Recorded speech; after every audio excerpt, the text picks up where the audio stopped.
Have you ever heard someone described as notorious and wondered exactly what that means?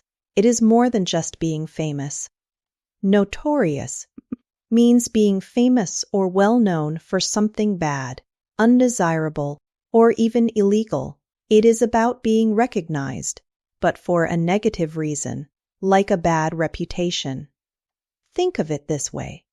Someone who is famous is known for good things, like a movie star. Someone who is notorious is known for something unfavorable.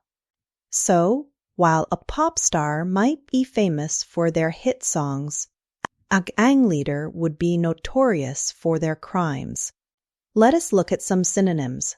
You could say someone is infamous, which literally means not famous in a positive way, but rather famous for a negative reason. Other words include ill-famed or disreputable.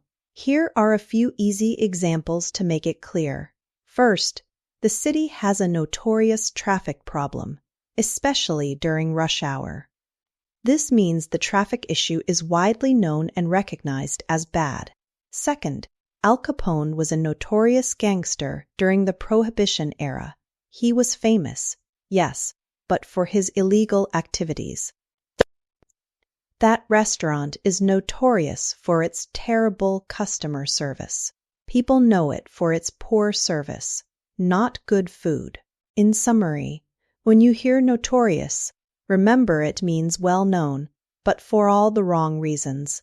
It carries a strong negative connotation. Hopefully, that clears up the meaning of notorious for you. If you found this explanation helpful, give us a thumbs up and subscribe for more word definitions.